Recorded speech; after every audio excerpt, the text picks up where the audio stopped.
tardes. Mi nombre es Juan del Llano, soy el director de la Fundación Gaspar Casal. En primer lugar, me gustaría dar las gracias a Andrés Armas, presidente de Alfamedia, a José Luis Díez Ballesteros, presidente del Consejo Asesor de la Fundación Gaspar Casal, por la dedicación que han tenido a hacer posible la conversación que vamos a comenzar en breve. Gracias también a Margarita, directora de la Fundación Foro de Foros, por su ayuda a vehiculizar y diseminar el acto. Gracias a Rocío Benavente, de Maldita Ciencia, por la moderación y por la existencia de Maldita Ciencia. Gracias a Elena, a Jaime y a Ricardo, ponentes de Salud en Red, Alfabetización Digital en Salud. Y sobre todo, muchísimas gracias a la audiencia que nos estáis siguiendo en una tarde tan veraniega, con tanto calor y tan tarde. Entramos en harina. Una de cada 3 personas en España tendrá más de 65 años en el 2050, según el Instituto Nacional de Estadística. Hoy, ese porcentaje, en ese tramo de edad, es el 20% de la población. A nadie se le escapa que a mayor esperanza de vida, más gasto sanitario, que, como sabéis, se concentra en los 6 últimos meses de la vida. Son usuarios, las personas mayores, de servicios sanitarios de una manera importante, muy por encima del resto de las franjas etarias. Con la COVID-19, el binomio economía y salud muestra que no puede haber una economía fuerte con una salud débil y en riesgo. La transformación digital se ha acelerado de una manera muy marcada durante la pandemia. La administración pública, las administraciones públicas ya solo proveen de sus servicios en formato digital y en muchos casos está siendo imposible el contacto humano. Además, la transformación en curso contará con fondos europeos que hará que este desarrollo sufra un cambio exponencial. Durante los meses de confinamiento se cancelaron las consultas presenciales, que pasaron a ser telefónicas. Un número importante de pacientes graves se quedaron sin la atención que necesitaban. Algunos seguro que fallecieron, pero no se ha estudiado. Hay marcadores como la disminución del número de episodios cerebrovasculares y cardíacos agudos atendidos que han bajado. De la misma manera, el diagnóstico de cánceres y de otras muchas enfermedades, así como el retraso de las intervenciones y tratamientos específicos, que han provocado con total certeza un empeoramiento del pronóstico de muchas de estas enfermedades y un incremento y una extensión grandes del tiempo de las listas de espera. La transformación digital en salud, la salud digital, no es solo un cambio en la implantación de nuevas tecnologías, sino un cambio en la forma de desarrollar los procesos asistenciales, tanto diagnóstico como terapia. Las transformaciones digitales muchas veces no han tenido suficientemente en cuenta cómo desarrollar estos cambios atendiendo a las necesidades de los usuarios mayores. En salud esto es crítico, pues son y serán, como hemos dicho al principio, los principales usuarios del sistema. Así, disponibilidad, acceso, formación, tutela y acompañamiento en el uso de tecnologías digitales son algo que se nos antoja ineludible. Existe un riesgo real de no tener en cuenta estas consideraciones y de generar una brecha digital implícita de dramáticas consecuencias. Dejo fuera, la consecuencia de esto es que deja fuera del acceso al sistema a los más necesitados, lo cual lo convierte en un drama. Hay que diseñar dispositivos y tecnologías donde los mayores deben estar involucrados desde los estadios iniciales, desde los estudios piloto. Tanto las empresas tecnológicas como los prestadores sanitarios, tanto públicos como privados, deben tener en cuenta este planteamiento. Toda la sociedad y especialmente los medios de comunicación deben contribuir a la sensibilización acerca de la necesidad de abordar la salud digital, considerando las necesidades de las personas mayores de manera prominente. Pues estas son las palabras de bienvenida que les quería dar. Gracias por su atención y paso la palabra a Rocío.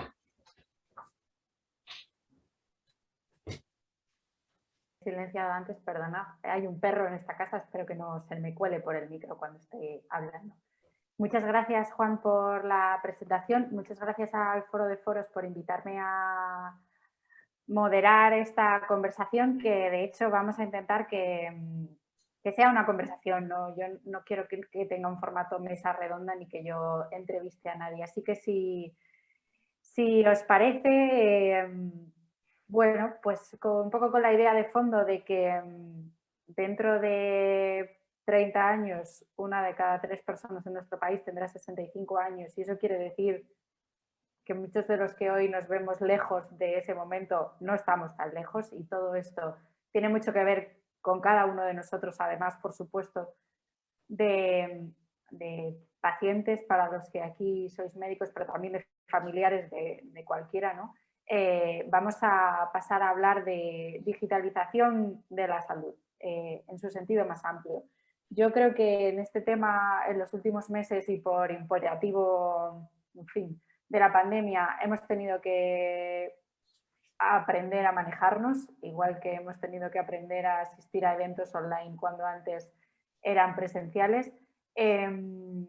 Me imagino que los aquí presentes tienen una vista crítica de en qué situación nos encontramos, probablemente de carencias, de cosas que hay que mejorar, de cosas que hacen falta, pero no querría que en esta bonita y calurosa tarde de junio nos fuésemos un poco pesimistas, así que también les animo a contarnos dónde creen ellos que están las oportunidades, qué cosas creen que es el momento de aprovechar, qué ventajas puede que tengamos por unos motivos o por otros, y un poco qué camino creen ellos que podemos seguir y que nos puede ayudar, ¿no?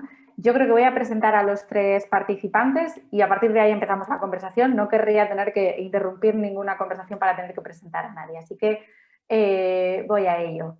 El primero es Jaime del Barrio, él es médico, especialista en medicina interna, académico de la Real Academia de Medicina de Cantabria, presidente de la Asociación Salud Digital y Senior Advisor de Healthcare y Life Science de Ernst & Young. Tengo aquí una parte más de su currículum, pero yo creo que de partida y para situarnos, yo creo que está bien así. Si él luego quiere añadir alguna cosa que me haya dejado fuera, por favor, que lo haga. También tenemos a Elena García de Alcaraz, es directora del estudio de FIOR Madrid. Proviene de Safford, donde lideraba el equipo de estrategia a nivel global y ha trabajado en el departamento de marketing de Accenture. Y en ese trabajo pues, ha tenido que involucrarse en distintos retos que tienen que ver con las marcas y con la percepción que el público y al final la sociedad tiene de esas marcas y entender un poco cómo se mueve pues eso, el público y la sociedad, y yo creo que ese punto de vista también es muy interesante cuando estamos hablando de cambiar la percepción y el uso que la sociedad, o por lo menos una parte de ella, tiene de los servicios sanitarios. Y el tercero es Ricardo Reolid, él es licenciado en Medicina, especialista en Medicina Familiar y Comunitaria, y él es el creador y coordinador del proyecto Pacientes 3.0, en el que se trabaja por la empoderación de los pacientes en el uso de la tecnología y la salud, ¿no? Y bueno, pues abro una primera pregunta, aprovechando que tenemos a 2 médicos entre los ponentes. ¿Están los profesionales sanitarios preparados para este uso digital de la sanidad, centrándonos especialmente en las personas mayores de 65 años, pero no exclusivamente en estas personas? ¿Están los profesionales preparados para eso? ¿Se les forma y se les capacita? Jaime, si quieres empezar tú. Vale, pues acepto el reto. Muchísimas gracias y gracias por la invitación a compartir estos minutos. Voy a responder a la pregunta, pero voy a entrar en esta primera intervención también la introducción que hacía Juan, ¿no? Hacia dónde vamos, cuál es el futuro ahora mismo. Porque curiosamente yo creo que viendo este título se espera que hablemos de tecnología y probablemente alguien se desilusione cuando le digo que voy a hablar de personas.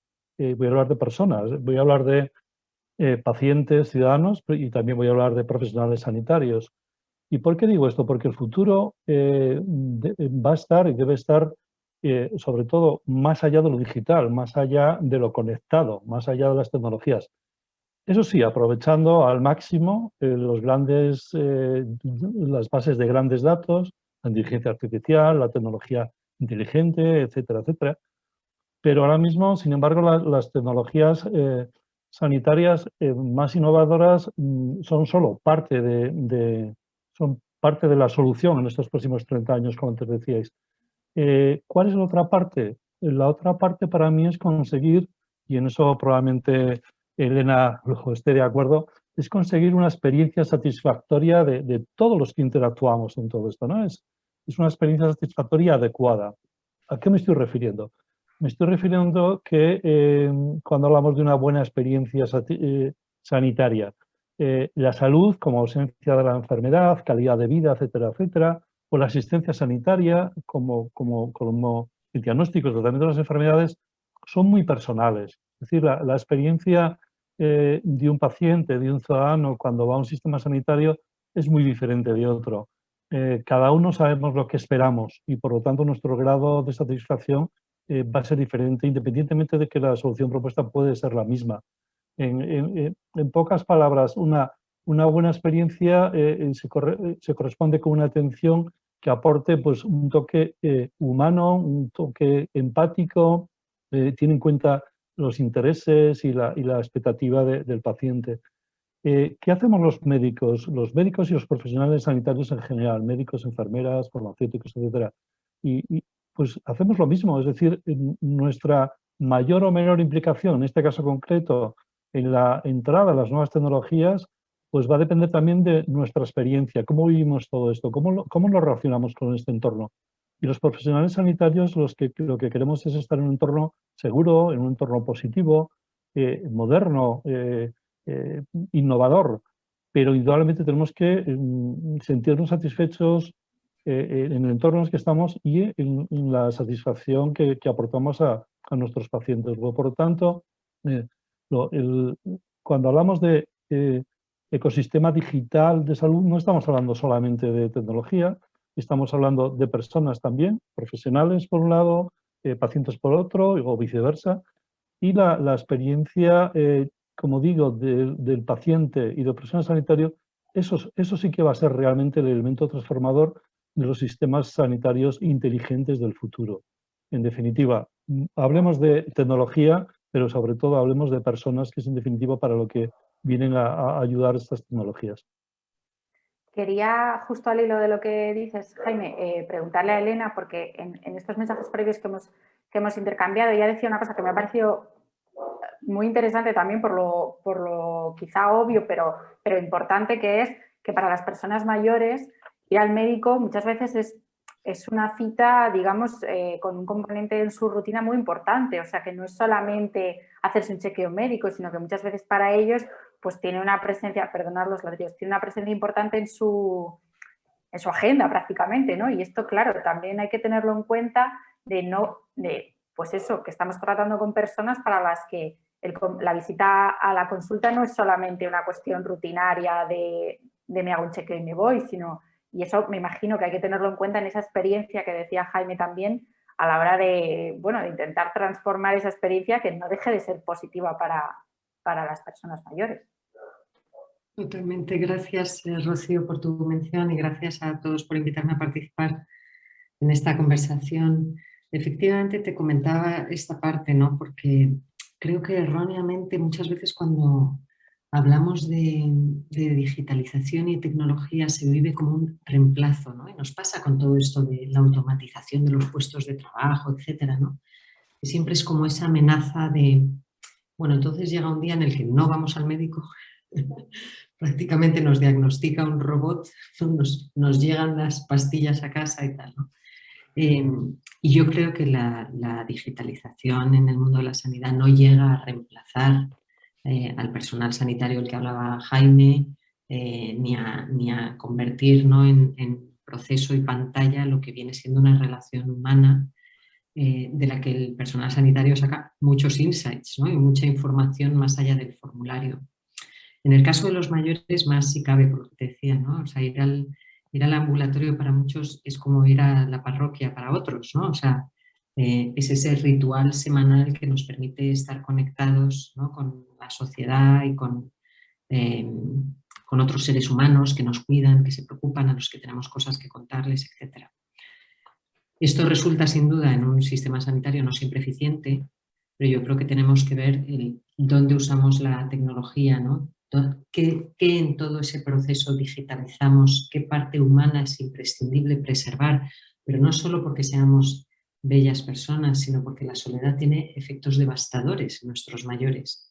Y asegurar que tienen puntos de conexión con otros individuos, ¿no? es fundamental para preservar su salud, su equilibrio mental, ¿no? Evitar depresiones, etc. Entonces, yo creo que analizar qué en ese proceso puede ser digitalizado para una mayor eficiencia es indispensable, pero también identificar en qué momentos esa relación humano-humano es irreemplazable y quién tiene que suministrarla, de qué manera, ¿no? No siempre en el formato que la conocemos, pero indudablemente tiene que tener un lugar. Ricardo, y ahora quería que, volviendo, no, porque nunca nos vamos del tema de la pandemia, nos contases un poco cómo ha sido la experiencia de la práctica de la atención médica en un momento en el que la digitalización, digamos, que casi se impone, o por lo menos durante unas semanas o durante un tiempo, por la limitación del movimiento.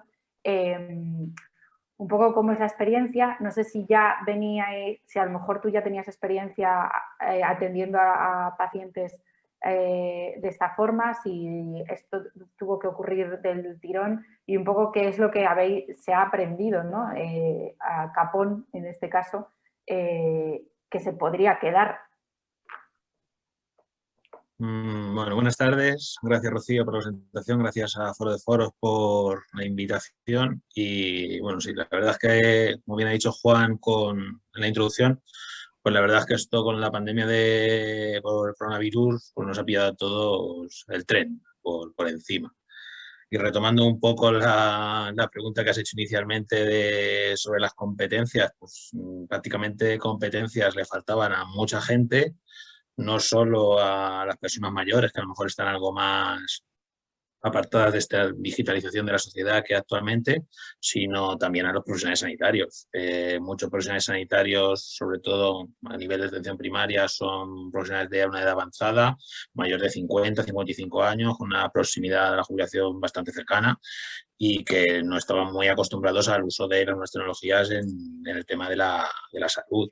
De hecho, más allá del propio sistema operativo o el sistema electrónico que tuvieran para la gestión de recetas o de informatización de la historia clínica, pues muchos con las nuevas tecnologías no están familiarizadas. Llámese un formato como este, llámese webinars, llámese teleconsulta o telemedicina, aunque esto luego debatiremos un poco el término telemedicina hasta dónde va. Y es que había una ausencia de competencias digitales en los profesionales de la salud que no estaban familiarizados con este uso. Y este era un gran problema que nos pilló a todos, pues eso, sin esas competencias digitales que son tan necesarias ahora y que eran necesarias antes. Y que han supuesto que a lo mejor la atención que era la ideal, pues no se ha podido brindar. Y una telemedicina realmente ha sido una teleconsulta telefónica. Y son dos cosas muy distintas que podemos debatir ahora después sobre ello. Yo pienso, como también han adelantado Jaime y Elena, que evidentemente la consulta presencial nunca va a ser sustituida, pero sí que también pienso que las nuevas tecnologías y modelos de teleconsulta, de consulta vía email o telemedicina incluso, pero para eso falta mucho, yo creo aún todavía, también para determinadas patologías tiene un gran potencial y vamos, viene seguro para quedarse. Cuéntanos un poco qué es el proyecto de Pacientes 3.0. Bueno, el proyecto Pacientes 3.0, que ya lleva unos cuantos años andando, yo sí que me declaro defensor de las nuevas tecnologías, lo tengo que decir, aunque aquí en este debate hablemos también un poco de los contras y los inconvenientes que tiene sobre todo en este sector de las personas mayores, y un poco su objetivo es luchar contra que es la brecha digital. Muchas personas, no solo ya por no tener medios, ya sea un teléfono móvil con acceso a internet o un propio portátil, muchas personas mayores, por ejemplo, mis padres no tienen ordenador, mis padres no tienen WhatsApp, mis padres tienen un teléfono que llama normal y un fijo, no tienen en su casa ordenador. Y pues no saben utilizar las nuevas tecnologías. Y el proyecto Pacientes 3.0 lo que busca es darles unas competencias digitales para aprender no solo a nuevas tecnologías que nos esperábamos con la pandemia, sino también un poco a buscar información crítica, sobre todo con esas noticias que cada vez llegan y llegan más pues a través de la red, a través de internet, a través de bulos, y un poco mostrarles el potencial de estas nuevas tecnologías en aquellas personas que sí que muestran ese interés o que sí que tienen ciertas capacidades a ser una parte importante del proceso de salud, una parte activa. Ya, llámese aplicaciones, llámese acceso a blogs, a foros, información fiable para que pues sean una parte importante de su autocuidado y hacer deporte pues, un eslabón más en el control de su enfermedad. Entonces, nosotros en el proyecto Pacientes 3.0 lo que buscamos es dotarles de esas competencias digitales organizando talleres dinámicos de pequeñas personas donde hacemos grupos y se hacen varias sesiones. Primero un poco ver el nivel de competencias digitales que tienen, después despertar un pensamiento crítico, ponerlo todo en común y después pues todo lo aprendido ponerlo en práctica. Me interesa mucho esto que dices de formación profesional mía, esto que has pasado ligeramente por encima del riesgo que tiene cuando alguien busca por su cuenta, digamos, información a tontas y a locas, con perdón de la expresión, ¿no? Sobre salud en Internet, los sitios oscuros a los que puede terminar cayendo. O sea, blogs de todo tipo, por supuesto, cosas que circulan por WhatsApp, que no tienen absolutamente ninguna base científica ni médica. Y entonces tengo una pregunta para vosotros tres, que es un poco cómo hacemos frente a esto, que es la otra cara de la moneda de lo que querríamos a lo mejor o consideramos positivo, ¿no? Que es la gente que tome un papel activo en el cuidado de su salud, en estar un poco al día de lo que su salud requiere. Pues ese otro lado es el de ojo con dónde buscas y a dónde caes, y que no toda la información que hay en Internet es igual de válida o igual de fiable, ¿no?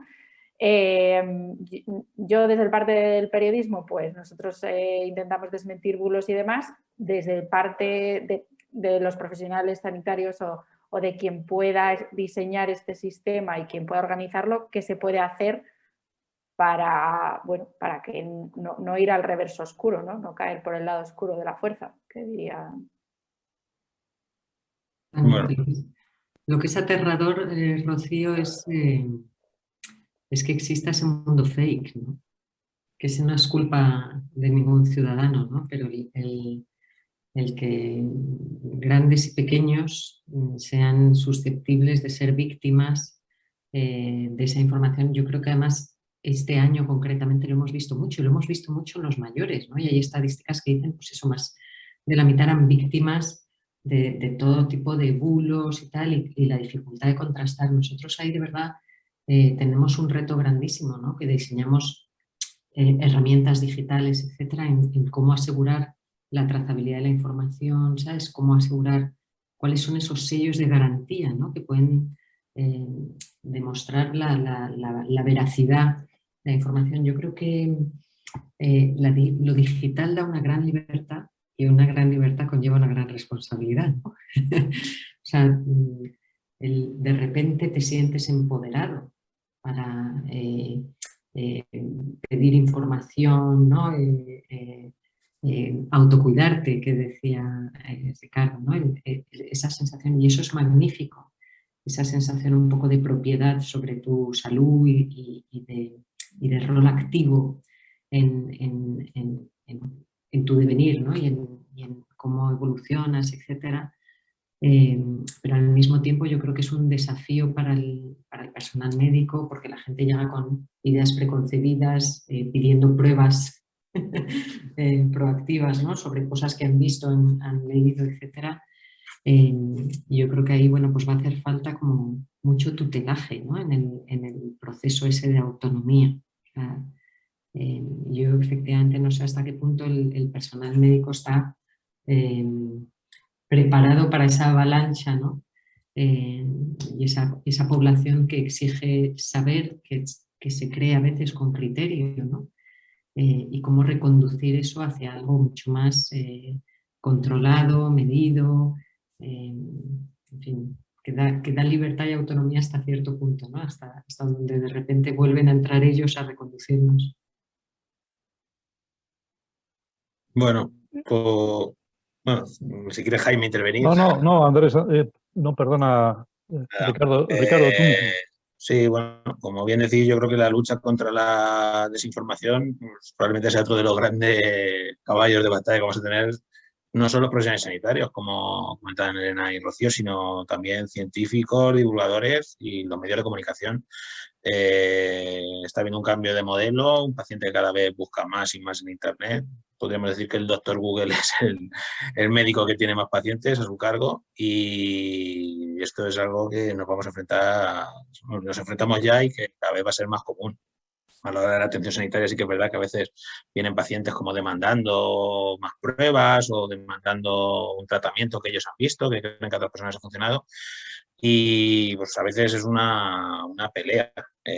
Lo mismo pasa con el tema de los bulos. Yo creo que es imposible que podamos desmentir todos los bulos. La labor de Maldita, yo no sé cómo sacan tiempo para poder desmentir todos los bulos que van saliendo día a día o hora a hora, prácticamente. Y yo creo un poco lo que debe de ser una obligación por parte de todos los estamentos, como digo, profesionales sanitarios, científicos, divulgadores y los medios de comunicación, que insisto también que ocupan un gran papel en esto, el despertar un pensamiento crítico, que aprendan un poco a saber de qué lo tienen que desconfiar y dónde tienen que buscar y dónde recurrir a información. Es algo, por ejemplo, en los talleres de pacientes 3.0 es uno de los objetivos principales, despertar ese pensamiento crítico para que sepan dónde buscar, que es algo que vemos mucho en los talleres como estamos haciendo al principio y cómo va cambiando de las respuestas iniciales, donde buscar información en Internet, a donde luego cuando en las charlas finales vemos dónde dicen sus fuentes principales para buscar información sobre temas de salud. Y yo creo que esa es la clave, despertar ese pensamiento para que sepan, por lo menos que les surja la duda cuando les llega una noticia para aprender a desconfiar de lo que les llega. Y yo creo que esto es algo clave y le doy la palabra a Jaime. Gracias, Ricardo. Yo creo que tenemos que insistir en que venimos de un modelo muy tradicional de salud y de asistencia sanitaria. No en la pandemia, sino incluso ya 5 años antes, veníamos ya hablando en muchos foros de la necesidad de acercarnos de manera más empática a ese paciente, que sí que era ya digital, el paciente es digital. En otros sectores el paciente es digital desde hace ya años, y a través de su teléfono inteligente e independientemente de su edad, podemos hablar de la brecha, pero independientemente de su edad, el paciente nos busca en Internet y no nos encuentra. Y si no estamos ahí, alguien va a ocupar nuestro espacio. Y yo creo que ahí los profesionales sanitarios hemos tenido una responsabilidad que no hemos ejercido. Las sociedades científicas también. Las sociedades científicas tienen un papel muy importante y las autoridades sanitarias también. Cuando hablamos de transformación digital, estamos hablando no solamente de tecnología, como hemos dicho, sino también estamos hablando de unos destinatarios que son los pacientes, que son los ciudadanos, pero en el origen tiene que haber unos contenidos que siempre históricamente los hemos cuidado mucho, hemos trabajado con la evidencia y toda nuestra práctica estaba basada en la evidencia clínica y de repente llegan diferentes herramientas en las que no estamos acostumbrados. A tu pregunta que antes nos hacía Rocío, no tenemos competencias digitales, no hemos sido formados en ellos, pero es que hasta hace 2 años la mayoría de los profesionales con los que hablábamos no sentían esta necesidad. Ha llegado la pandemia por razones que todos conocemos. Ha habido que cambiar las formas, los canales, pero hemos seguido haciendo lo que sabíamos, cambiando los canales y el destinatario, que era el paciente, el ciudadano, también había cambiado, ¿no? Independientemente del canal y de la herramienta, una teleconsulta, como antes decía también Ricardo, es un acto médico. Es decir, en un lado hay un profesional y en otro lado hay un paciente. Los dos tienen su parte, los dos tienen... El paciente busca una corresponsabilidad, el médico, la enfermera, etcétera, etcétera, tiene que también ser consciente de que está ante un acto médico. Con lo cual, como antes también decía Elena, hay que definir no tanto la edad como el perfil del paciente que es susceptible de este tipo de consulta y quién no lo es. Hemos tenido que aprender a que esto hay que hacerlo en condiciones adecuadas y no de cualquier manera, algo que parece obvio, pero que en un primer momento se ha hecho como se ha podido, etcétera, etcétera, ¿no? Luego, por lo tanto, tenemos que hasta hace año y medio, 2 años, y ahí están diferentes informes, el índice de madurez digital en nuestro Sistema Nacional de Salud estaba alrededor del 30%. Es decir, el nivel de competencias de todos los profesionales estaba alrededor de un 30%. Si íbamos por servicios a pacientes, bajaba hasta un 22%. Si íbamos a qué usos hacía de los datos a la hora de la ayuda al diagnóstico y el tratamiento, íbamos al 17%.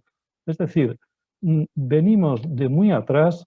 Yo soy muy escéptico con que la pandemia haya cambiado de manera definitiva muchas cosas. Yo creo que lo ha hecho de manera coyuntural y veremos con el tiempo y dentro de muy poquito tiempo realmente cuánto de todo esto se queda y cómo se queda. Y el reto a la pregunta que estábamos ahora.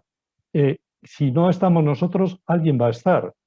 Si estamos en un sistema nacional de salud que todavía al día de hoy no es capaz de validar, recomendar y prescribir aplicaciones de salud, pues alguien lo va a hacer. Es decir, ahora mismo tenemos en el mundo de la salud más de 300.000 aplicaciones en salud. Solamente 41 de ellas son responsables de más del 50% de las descargas. En nuestro país estas no están ni aprobadas, ni recomendadas, ni prescritas, como en algún país de nuestro entorno. Y, en definitiva, yo creo que todavía queda mucho que hacer muy rápido, tenemos que hacerlo muy rápido, porque no olvidemos que quien está apostando de manera muy, muy importante por la entrada en el mundo de la salud son las empresas tecnológicas, no biotecnológicas, sino tecnológicas puras, por el valor de los datos de salud. En este sentido, recordar que cualquiera de las 10 grandes invierte en salud más que cualquier sistema sanitario moderno como el nuestro. Luego, por lo tanto, a la pregunta que nos hacías, esto es así, hay un gran vacío, pero yo creo que todos tenemos parte de responsabilidad y tenemos que rápidamente y aprovechar lo que podamos de esta pandemia, si algo podemos aprovechar, es que tenemos que ser cuidadosos con los contenidos, aprovechar los canales y nuestro destinatario final, que es el paciente, que quiere ser responsable. Y para terminar sobre este tema, normalmente los profesionales sanitarios, que antes decía, no tenemos una experiencia satisfactoria con todo lo que se refiere a lo digital, el 70 al 80% de nuestro tiempo, del tiempo que dedicamos al paciente, lo utilizamos en luchar contra la tecnología. Y digo luchar porque en un hospital grande hay más de 400 subsistemas para que yo pueda acceder a los datos de un paciente. Cuando en el mundo ordinario tenemos ya la mayoría de nuestros datos que no tenemos que pedirlos, sino que se nos dan. En definitiva, yo creo que en muy poco tiempo, ojalá que este paraguas de fondos europeos, de etcétera, etcétera, permita dar un salto cualitativo importante. Pero no podemos seguir como estábamos antes de la pandemia y como insisto, al final no pongamos el foco solamente en las tecnologías, sino que pongamos el foco en cómo hacemos las cosas, el itinerario del paciente, el papel que juega cada profesional en cada momento de esta atención al paciente, ¿no? Hay muchísimo que avanzar muy rápidamente y es responsabilidad de todos. Me vas pisando las preguntas que tengo Perdón. pensadas, Jaime. No, esa es la idea.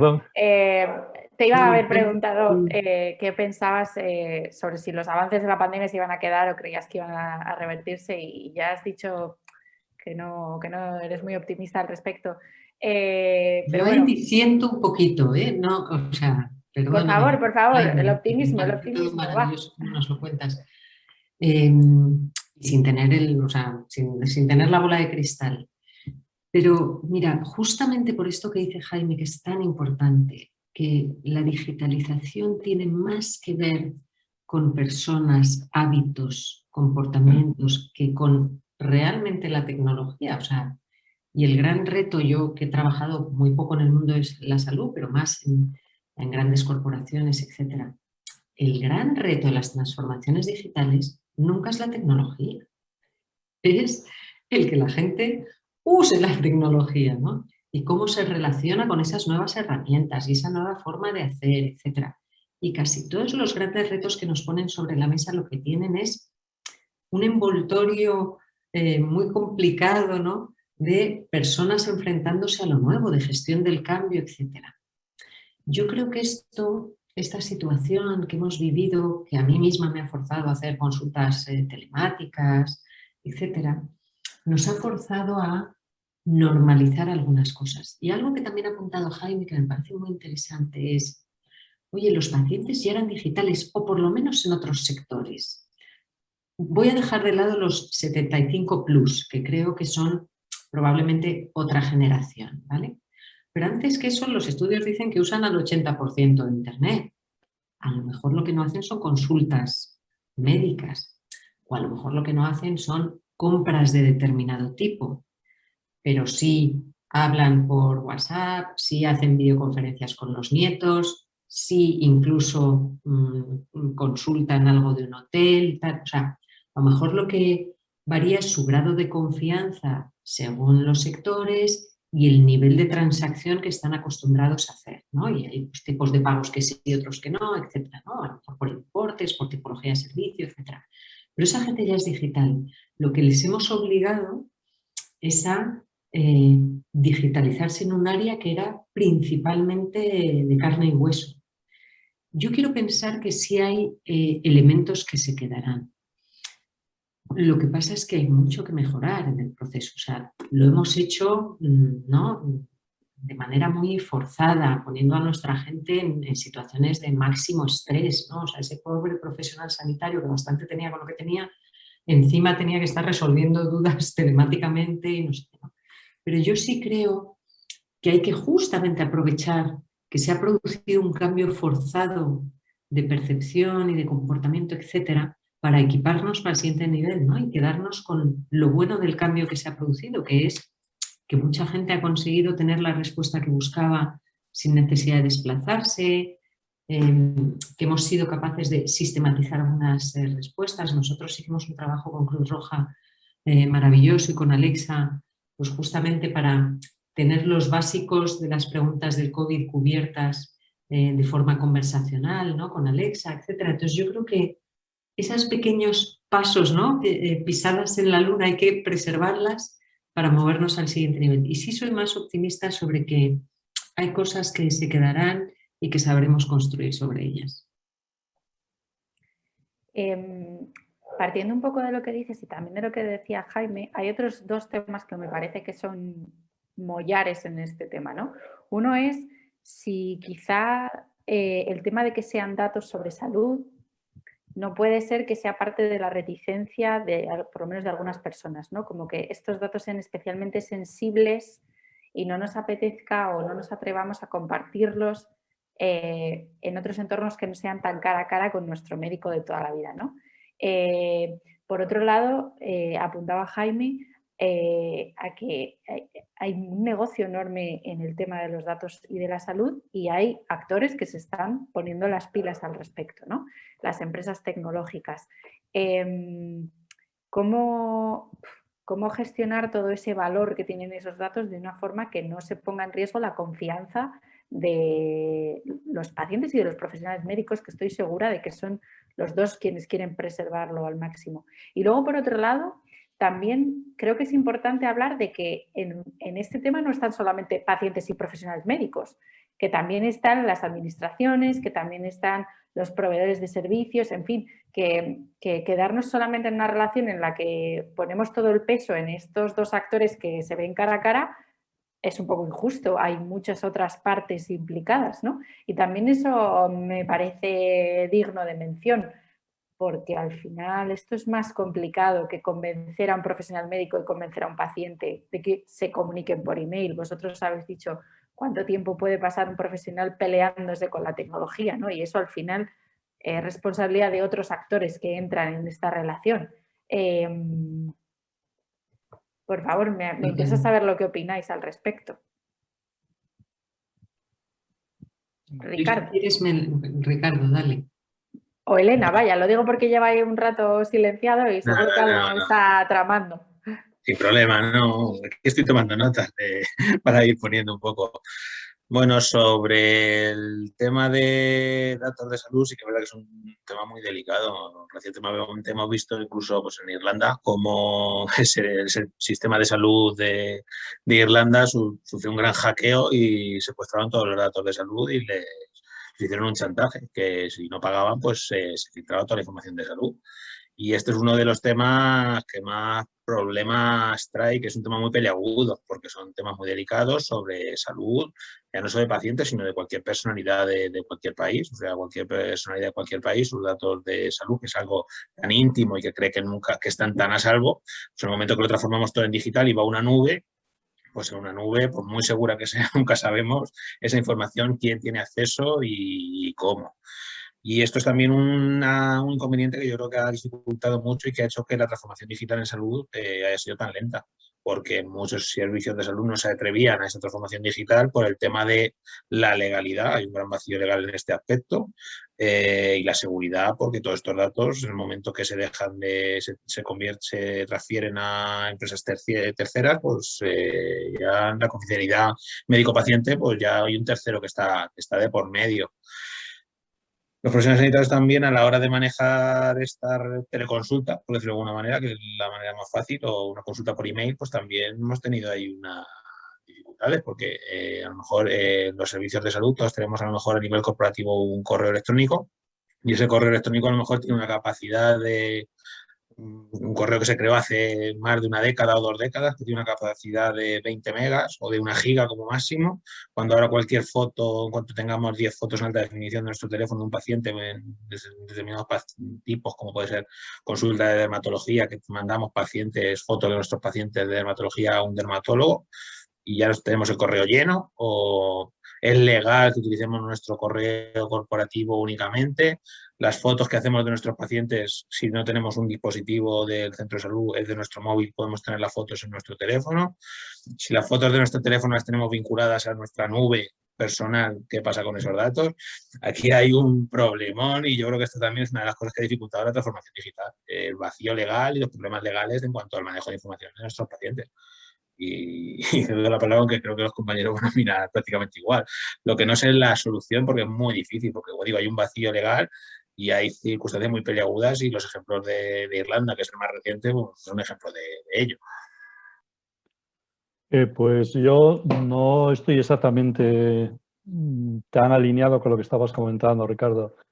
A ver, hay un vacío legal en la medida de que no hay soluciones reales de los problemas reales. Me explico. Tenemos posibilidades, a pesar de que los datos en salud sean más sensibles, tengan una regulación específica, etcétera, etcétera. Estamos en el punto en el que no podemos hacer nada y ahí no estoy de acuerdo. Es decir, si hablamos con la Agencia Española de Protección de Datos, bueno, pues nos llegan a demostrar que no necesariamente todas las cosas que no se están haciendo en salud no se están haciendo porque no se puede, sino no se están haciendo porque se está tomando la opción de, ante la duda, ante la posibilidad, ante el riesgo, prefiero no hacer nada. Pero posibilidades de hacer cosas hay muchas. Posibilidades de hacer cosas hay muchas. Eso en cuanto a privacidad de datos, etcétera, etcétera. Es decir, es verdad que tendríamos, antes ponía el ejemplo de los dispositivos, es verdad que tendríamos que tener una normativa más actualizada, pero no estoy tan de acuerdo en que no haya cobertura legal para hacer muchas más cosas de las que estamos haciendo. Y eso nos lo dicen tanto la agencia como nos lo dicen letrados con los que hemos consultado. En segundo lugar, tema de ciberseguridad. Totalmente de acuerdo. O sea, la ciberseguridad ahora mismo hay que ponerla en nuestras vidas a nivel individual y a nivel colectivo. Y no lo hacemos. Pero es que comentabas el ataque del sistema sanitario irlandés. Hace unos meses hemos vivido ataques a todas las cadenas de distribución de las vacunas del COVID. Es decir, Ha habido un momento que había 44 empresas de distribución de vacunas en 14 países diferentes, siendo paralizadas sus procesos. Ha habido detección de influencers en Francia que tenían como objetivo crear opinión en contra de las vacunas. Es decir, esto es nuestro día a día. La pregunta es, ¿cuándo he sido atacado y hasta dónde he llegado? La pregunta no es si seré atacado. Es decir, todos hemos sido atacados, a nivel individual y a nivel de organizaciones. Mi pregunta sería ahora al sistema sanitario nuestro. ¿Realmente ahora mismo estamos haciendo los deberes? Porque el mercado sí que tiene soluciones ya. Es decir, sí que... antes decía Elena, yo soy yo soy optimista también, Elena, pero antes de la pandemia los datos estaban en silos, no se compartían. En 2 semanas saltaron por los aires esos silos, pero es que ahora mismo se han vuelto a los silos. Ahora mismo han vuelto a los silos. Entonces, tendremos que insistir en que no necesariamente tiene que ser así y hay que seguir avanzando, ¿no? Y ahí tenemos que buscar aliados y antes comentabas ejemplos concretos de Cruz Roja, del otro. Yo estoy hablando más de ya a nivel de, y lo que decía Rocío, a nivel de autoridad sanitaria. Es decir, la autoridad sanitaria tiene que liderar el cambio, tiene que dar el cambio de la transformación digital y su aplicación en salud. También decíais, y decía Rocío, en el ecosistema están las empresas. Están las empresas que investigan medicamentos, que investigan tecnología. Están las tecnológicas que están haciendo alianzas con las unas y con las otras, etcétera, etcétera. Ese ecosistema ahora mismo es terriblemente productivo, es terriblemente creativo, es disruptivo. Pero nosotros, el sistema sanitario en general y a nivel individual, no estamos aprovechando este momento. Ahora mismo, en 2 o 3 años, tendremos que tener un sistema de protección de nuestros datos, lo que llamamos en capas de cebolla. Es decir, habrá datos que estarán ahí y apenas se aplique inteligencia artificial sobre ello. Habrá una segunda en la que sí que se aplique una inteligencia artificial mucho más interesante, pero ya los datos estarán anonimizados, no habrá ningún problema. Y habrá una tercera capa, una capa lógica, donde ya habrá un retorno, el diagnóstico y el tratamiento de las enfermedades. Simplemente un dato para terminar en este tema. Dentro de 5 años, solo 5 años, habrá en el mundo 41 millones de dispositivos de Internet de las Cosas. Es decir, independientemente de la edad, nosotros tendremos dispositivos que nos acercarán al paciente, que nos acercarán al sistema sanitario, al médico, que estaremos dando información de presión, de temperatura, de movilidad, de proximidad, etcétera, etcétera. Y todo esto se va a convertir en plataformas de atención virtual sanitarias, con una analítica avanzada, con internet, con una inteligencia artificial, etcétera, etcétera. No más allá de 5 años. ¿Estamos maduros para esto? Mi respuesta es no. Tenemos que ponernos las pilas rápidamente. Es decir, esto no es una época de cambios, esto es un cambio de época. Y es un cambio de época que tiene que ser mucho más profundo y mucho más potente. No nos escudemos en que no podemos hacer muchas cosas, exijamos que se hagan estas cosas porque, insisto, y Elena, tú lo comentabas, en otros sectores se ha hecho. ¿Por qué no se está haciendo aquí? Y la respuesta es, ¿los datos en salud son más delicados? Sí, pero eso no significa que tengamos que ir a una parálisis de muchísimas de las cosas que tendríamos que estar haciendo ya. Me encanta esto que dice Jaime, Rocío, porque realmente en este tema yo siempre hago la comparativa del iceberg, ¿no? O sea, cuando hablamos de digitalización, de salud, enseguida nos vamos a la consulta remota, al dispositivo de monitorización de los mayores, o sea, a esa parte más gadget, visible, ¿no? De lo digital. Y realmente el trabajo que hay que hacer o la gran masa no está ahí. Porque eso, como dice Jaime, o sea, fíjate lo de Cruz Roja, Alexa, o sea, no es tan difícil llegar a producir una conversación, ¿no? Con inteligencia artificial, encontrarlo. Sí, lo difícil es lo que comentabais al principio, que las respuestas sean las oficiales y los organismos correspondientes hayan producido ese contenido fiable, no sé qué, y eso implica investigación y no sé cuánto. es toda la operativa de un hospital, son todos los procesos de admisiones, de diagnóstico y tal, que son invisibles para el usuario, pero que son los que verdaderamente cambiarán la forma de hacer ciencia, yo creo, ¿no? y de servir a las personas. Yo creo que es posible, lo que pasa es que efectivamente este es un mundo, al menos en España, muy marcado por lo estatal, o sea, por la administración pública.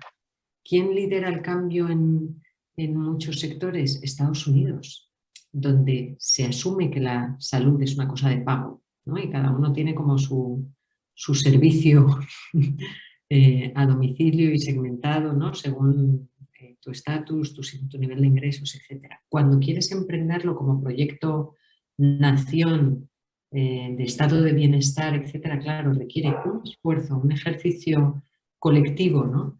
De puesta al nivel, etcétera, que yo creo que se nos hace ¿no? Inalcanzable. Y eso es lo que creo que da lugar a estas iniciativas privadas que van poniendo los parches, ¿no? De los del ADN, los del diagnóstico no sé qué, los tal, y veremos la entrada, ¿no? De esos pequeños players privados, tecnológicas, como bien decíais, etcétera, que son los que nos van a ir dando aquello que el Estado no está alcanzando a proporcionarnos a la velocidad, yo creo, adecuada. Perdona, Ricardo. Nada, no. Yo, bueno, por terminar este apartado, por decirlo de alguna manera, sí que es verdad que todo lo que comenta Jaime de Internet de las Cosas, que todo eso sí que es la realmente telemedicina, es decir, aprovechar al máximo todos los datos, parámetros que generan estos pacientes para que realmente le lleguen al clínico y poder utilizarlos en el beneficio del paciente para una mejor asistencia sanitaria. Yo creo que la dificultad para implantar sobre todo esto es que es necesario que a nivel estatal, como dice Elena, se haga no solo inversión, sino un cambio de modelo donde se apueste efectivamente por esta implantación. Pero es que el problema que tenemos es que hay muchos sistemas de servicios de salud, cada uno de una comunidad, y cada uno funciona a una velocidad y otros a otra. Y eso es algo, por ejemplo, se ha visto con la pandemia. Determinados servicios de salud habían apostado ya antes por esta digitalización en salud, unos más que otros, y eso se han permitido hacer pues algunas cosas que otros no han podido hacer. Algunos tenían ya, algunos profesionales sanitarios, dispositivos o el acceso a más datos de sus pacientes, a poder realizar sistemas de salud, y hay en determinados sitios, no solo ya a nivel, te hablo de una consulta de atención primaria del medio rural, sino a lo mejor en un medio urbano no existe la posibilidad de hacer una videoconferencia porque los ciudadanos no tienen webcam. O sea que realmente hay diferentes sistemas de salud, cada sistema de salud funciona de una manera, y como eso a nivel estatal no funcione de una manera global y común para todos, pues es muy difícil que realmente ese cambio de época, que dice Jaime, me ha gustado mucho su frase, es muy difícil que sea posible, veo yo. Las opciones están para hacerlas, pero la implantación la veo muy difícil. Una cosa para Rocío, si me permites un minuto. Pues sí, sí. Cuando estamos hablando de ir a más, a un cambio más profundo de nuestros sistemas sanitarios, de lo que no podemos hacer es poner máquinas de tipo que sea a algo que es ineficiente, algo que no funciona, porque será ineficiente maquinizado o informatizado, como queráis hablarlo. Y os doy un dato que no es mío, que es de la Organización Mundial de la Salud. Nuestros sistemas sanitarios modernos, como el nuestro, tienen un nivel de ineficiencia entre un 20 y un 40%. Es decir, en recursos humanos, en recursos materiales, en procesos, se detecta una ineficiencia de un 20 y un 40%. O sea, el reto no es informatizar eso, es cambiar de modelo y utilizar las nuevas tecnologías como una herramienta de cambio.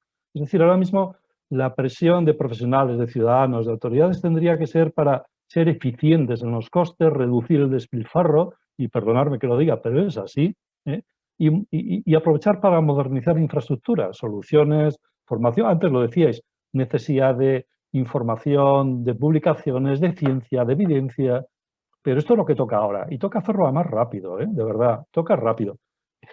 Y Elena, de verdad que no soy pesimista, es que hay que ponerse las pilas, porque es que lo tocamos con la punta de los dedos y tenemos que, y es el momento, es el momento. Sí. Perdona, Rocío. Me parece interesante lo que decía Ricardo de de nuestras 17 realidades que en términos de experiencia hacen que la experiencia España sea muy distinta según donde te toque vivirla. Y esto es una realidad en educación, en sanidad, en imposición, ¿no? O sea, y esto es uno de los temas que nosotros observamos. Si os contase, que no puedo contaros con nombres, ¿no? Al final a nosotros quien nos está contactando para revisar, para hacer esa revisión profunda de lo que habla Jaime, que es la que hay que hacer, que no es digitalízame el proceso tal cual, sino ayúdame a pensar cómo debería estar admitiendo pacientes, ayúdame a entender este segmento. Estos son las aseguradoras, los grupos hospitalarios privados, que nos encanta trabajar para ellos, pero que la pena que tenemos es, oye, ¿y esto cuándo para la mayoría, ¿no? ¿Cuándo hacemos de esto un proyecto transformador del país? Porque al final esto ya no es brecha digital, es que seguimos ahondando en esa brecha entre los asegurados y los no asegurados, los de la atención privada, ¿no? Y el hospital público, y es un drama, es un drama que al final... Claro, bueno, pero la ese tema que transformación estás tocando ahora mismo entra en colisión directa con uno de los principios de nuestro Sistema Nacional de Salud, que es la equidad en el acceso. O sea, tú has estado enumerando ejemplos de inequidad en el acceso a diagnósticos, a tratamientos, a todo. Y esto va a más. Dejadme que meta cuchara, porque tenemos unas cuantas preguntas del público que van justamente en esta línea y así podemos seguir con el tema, porque yo creo que hemos tocado aquí llaga. Nos ponen, Andrea Juanes nos pregunta a través de Twitter. Yo creo que esto más o menos está respondido, pero os leo la pregunta para que veáis un poco lo que está reflexionando quien nos escucha. ¿Por qué no están centralizados los datos sanitarios? ¿Por qué cuando me voy a otra comunidad no tienen ningún dato ni prueba anterior mía y tengo que empezar completamente de cero todo el proceso? ¿Es esto normal en el siglo XXI? ¿Qué se nos escapa? Yo creo que más o menos ya hemos tocado esto, pero no sé si queréis añadir algo más. Tengo alguna otra pregunta que enlaza un poco con lo que hemos dicho también. O sea que si queréis decir algo y si no, os leo la siguiente porque podemos seguir la conversación. Nada, ¿vale? simplemente decir que es esa evidencia con la que trabajamos nosotros a diario. O sea, todo proceso que iniciamos desde FIOR es user-centric, quiere decir que empezamos con el usuario y las cosas que te cuentan los usuarios son tan evidentes y sin embargo tan complejas, ¿no?, de resolver. Pero efectivamente este es el punto, ¿no?, que tan pronto empiezas a preguntar salen este tipo de cuestiones. Lo que pasa es que levantan ampollas pues muy profundas, ¿no?, de cómo está construido el sistema sanitario, sus distintas realidades. Sí, totalmente de acuerdo. Claro, pero teniendo en cuenta del paciente, llegamos a conocer esta realidad de primera mano y los profesionales sanitarios la conocemos. Ya la pregunta que nos hace Andrea, ¿es normal? No, rotundamente no, no es normal, no es presentable, pero es realidad. O sea, la realidad es que hay 17 sistemas e incluso en muchos sistemas hay subsistemas y no tiene pinta esto de resolverse a corto plazo, que es un poquito lo que yo reclamaba antes, ¿no? Si volvemos además al tema de los mayores, Jaime, si me permites, sí, sí. lo pone aún más de manifiesto, porque ¿cuántos mayores conocemos que no se cambian de provincia ni de comunidad ni se van a casa de los hijos, no sé qué, por el tema médico? ¿Cierto o no? Lo de no me puedo ir al pueblo porque tengo dermatólogo, tengo oncólogo, y eso condiciona a un punto inimaginable sus vidas, ¿no? Bueno, y ahora con la vacunación, que está todo el mundo pendiente de cuándo le va a tocar y que no le pille de vacaciones en otro sitio, porque entonces, ¿qué es lo que pasa? Pues le hemos fastidiado. Perdona, que seguro Jaime, que está previsto de alguna forma, pero avecinas en tu cabeza un lío, no está previsto de ninguna forma. Hemos fastidiado, Rocío. No. Teóricamente sí, pero conozco casos que es imposible. Es imposible conectar, es imposible. O sea, es imposible. O sea, hay muchas cosas que en teoría en los PowerPoints están como resueltas, que luego lo que contaba Elena, ¿no?, en la experiencia del paciente no tiene que ver con la realidad. Y termino, ¿qué se nos escapa? Perdón, Andrea, no se os escapa nada. Vosotros sois normales. Es decir, que lo que tendría es que haber un golpe en la mesa de la autoridad competente, en este caso concreto, del Ministerio de Sanidad y del Consejo Interterritorial. Así de claro. Pero detrás también hay muchos intereses. Quiero decir que en esta fragmentación, atomización, hay muchas empresas que están viviendo de ello también. Claro. Pues volviendo un poco a los intereses y también a lo de la diferencia entre quien tiene un seguro médico y quien no, Olga Solas Gaspar nos describe aquí: en 2030 en España habrá un 30% de mayores de 65 años, que lo comentaba antes Juan, hombres y mujeres, pero con perfiles sociológicos muy diferentes, atendiendo a sus estilos de vida, mejor salud y calidad de vida, más educación, más renta y otras expectativas. Este segmento ya está contratando sanidad privada y al mismo tiempo, y en base a estos mismos determinantes, habrá mayor desigualdad entre quienes pueden contratar esa sanidad privada y quien no. Ella dice, mi pregunta está relacionada con equidad y salud digital. ¿Cómo movilizamos las estructuras de decisión en el sistema público ahora que parece que tenemos alguna partida de los fondos de reconstrucción? Gracias a todos. Yo creo que aquí hay dos partes. Una es cómo movilizamos esas estructuras, pero también me interesa mucho ahondar un poco en esa parte de la equidad, ¿no? Estamos hablando de gente en situaciones de acceso tecnológico, pero incluso de condiciones socioeconómico-sanitarias muy diferentes, que si las diferencias existen ahora, solo podemos esperar que vayan a más. Y esto es como añadirle una nueva capa de dificultad al problema, me imagino. Sí, bueno, por empezar yo y hacer una introducción. La propia Organización Mundial de la Salud reconoce la e-health como la aplicación de las nuevas tecnologías en el campo de la salud, y eso engloba pues, todos los procesos que tienen que ver con salud, acceso a información en salud, acceso a algún material en salud o alguna prueba diagnóstica, por poner algunos ejemplos. Entonces, si la gente no tiene acceso, bien porque no tenga conocimientos, las competencias digitales que hemos mencionado antes, o bien porque no tenga recursos, ya no digo el seguro privado, sino digo también la posibilidad de conectarse a Internet, la posibilidad de tener un teléfono móvil para coger cita previa con el médico a través de la app, pues estamos creando desigualdades y se están acentuando más entre aquellos que no pueden o no saben. Y sí, la verdad es que se están aumentando esa brecha y esa desigualdad. O sea que por mi parte sí.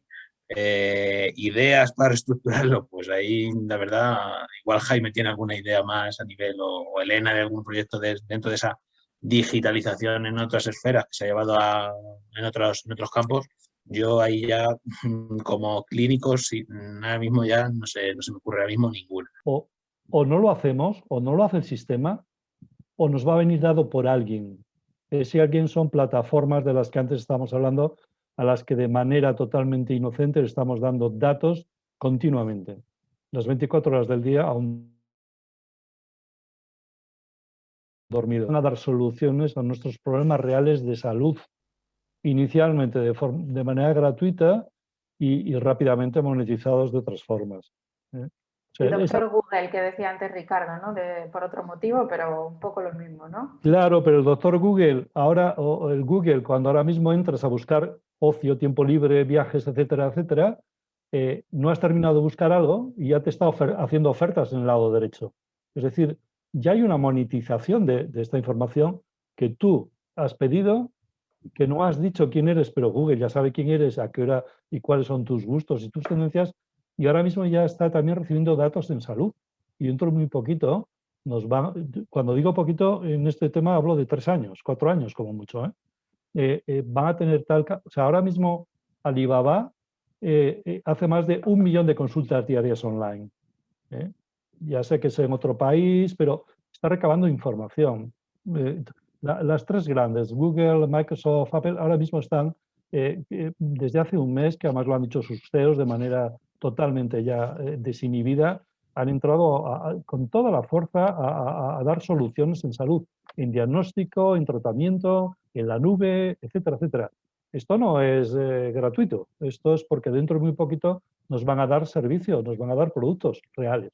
Entonces, a la pregunta que decía Rocío y lo que decía Carmen, descentralización, centralización, dejémonos ya de tanta monserga y escuchemos a los pacientes, escuchemos a los ciudadanos, escuchemos a los profesionales sanitarios y exijamos soluciones reales, porque es que de verdad que esto es bastante más serio de lo que yo creo que de poner máquinas y de poner aplicaciones en todos los sitios. Yo entiendo, Imagino. yo entiendo que es muy difícil que los servicios de salud, independientemente de cada comunidad autónoma, han hecho una gran inversión y una gran apuesta por digitalizar la salud, es decir, de la historia clínica en papel, por poner el ejemplo más básico, de pasar de la historia clínica de papel a todo digital en un ordenador, en un sistema de un ordenador donde te puede entrar cualquier profesional de salud de esa región, en mi caso, por ejemplo, Castilla-La Mancha, pues eso ha supuesto un gran avance y es un gran potencial que nos brindan las nuevas tecnologías.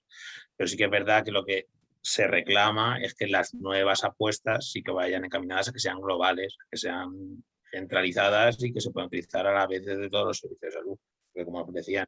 Pero a esa pregunta, Ricardo, a la pregunta que nos hacía Carmen, los datos no es tanto la cantidad de los datos como la calidad de los mismos, y los datos que tiene la comunidad vuestra son perfectamente válidos.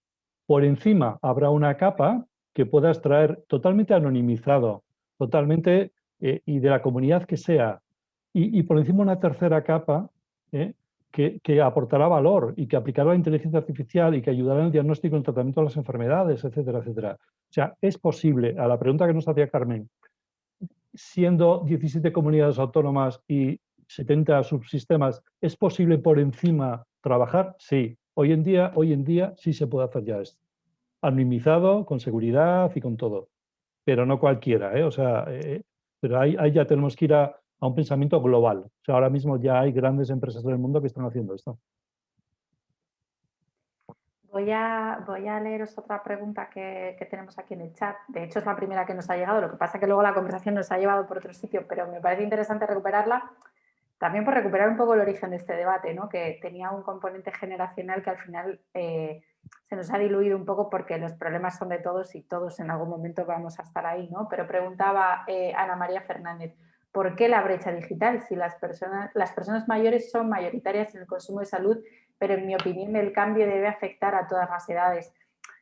Yo creo que todo, y por dónde ha ido el debate, demuestra que yo creo que compartimos toda esa opinión, pero sí que me interesa un poco que volvamos un poco a esa parte de las personas mayores, qué dificultades añadidas se encuentran cuando ya de hecho ya hemos comentado que muchas sí que tienen un manejo de las tecnologías que podemos considerar por lo menos como medio, ¿no? Son capaces de conversar con sus nietos en una videollamada, de hacer determinadas gestiones.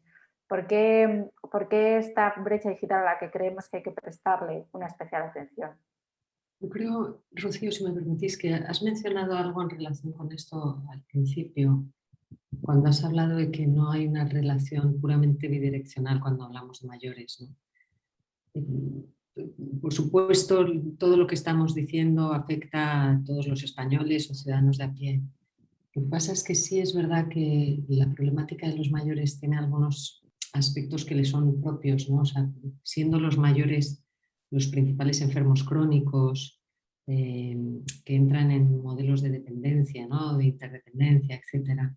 Yo creo que no se puede diseñar para ellos, ¿no? O solucionar las cosas para ellos sin tomar una mirada múltiple, ¿no? Por supuesto hablábamos del Estado y tal, pero también hay que pensar en el cuidador, en el pagador, en el que toma las decisiones. O sea, el mayor requiere de un pensamiento muy sistémico, ¿sabes? Que no es solo equipar digitalmente al mayor, sino que realmente considerar ese cuidado de la persona mayor hace que tengamos que mirar desde distintas ópticas, ¿no? El nivel de información que necesita cada persona en esa situación, quién valida, quién aprueba, cómo se delegan los derechos, ¿no?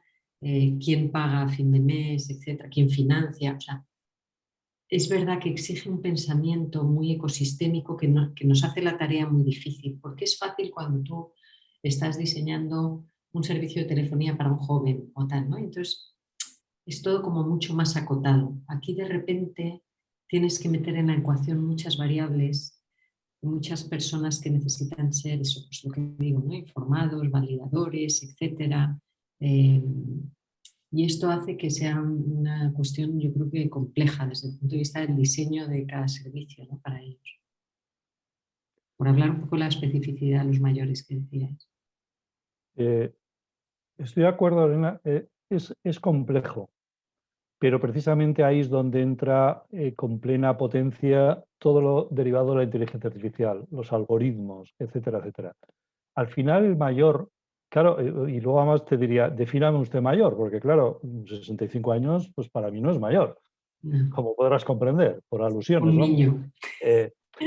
Claro, quiero decir que tenemos que ver un poquito de qué estamos hablando. Probablemente por eso no es tanto la edad como determinados perfiles que van a... Es verdad que Condición, sí. los datos que habéis hablado de los perfiles, etcétera, etcétera, ¿no? Pero independientemente de la edad, cuando yo tengo en la mano un teléfono inteligente y lo tiene el 100% de la población española, independientemente de su edad, lo que quiero es en dos clics quiero encontrar la solución a mi problema. Entonces, quien tiene que trabajar es el que está al otro lado. Es decir, los profesionales, médicos. Hay un dato y es que el 50% de los pacientes europeos piensan que el interfaz del sistema sanitario es el teléfono móvil. O sea que en los próximos años su nexo de unión con su sistema sanitario es su teléfono móvil.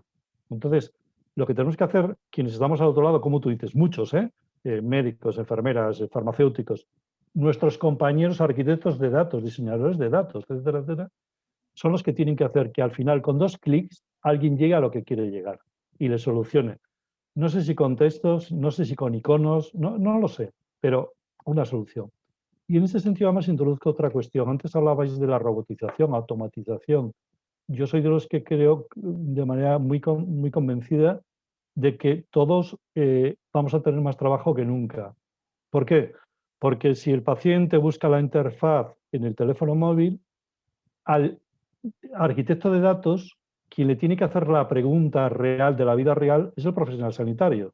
El diseñador de datos hará un algoritmo que luego la solución de ese problema real tendrá que validar otro profesional sanitario, otro grupo de expertos sanitarios. Quiero decir que esto no va, como digo, de dejárselo. No. Entonces, la edad es importante, pero mucho más que la edad es el perfil de los pacientes. Y luego, por ejemplo, muchas veces cuando tenemos personas mayores, lo que también tenemos es gente alejada de núcleos urbanos.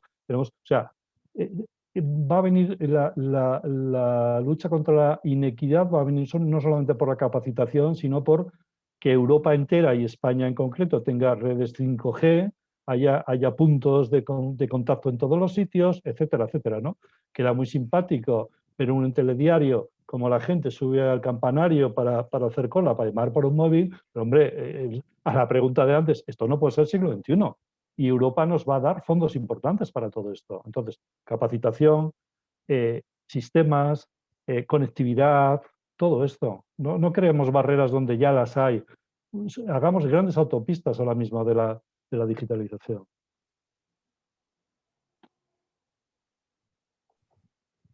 Bueno, pues yo creo que ha quedado una conversación muy completa. No sé si hay alguna cosa que creáis que se nos ha quedado por tocar y que creáis que es importante. Es vuestro minuto de oro, como en los debates electorales. Si alguno de los tres quiere añadir alguna cosa más. Y si no, yo creo que podemos ir cerrando. Yo he aprendido muchísimo sobre un tema del que creía que sabía algo y realmente he comprobado, como después de las buenas lecciones, que uno sabía mucho menos de lo que creía. Así que os doy muchísimas gracias a los tres por vuestras aportaciones. Creo que además ha estado muy bien que en algunos casos os llevaseis la contraria, si no esto habría sido mucho más aburrido. Y le doy paso a Andrés Armas, que es presidente de Alfamedia, que es quien va a cerrar este webinar con, no sé si un resumen de lo que hemos hablado, alguna cosa que tuviera él preparada. Pero adelante, Andrés, todo tuyo.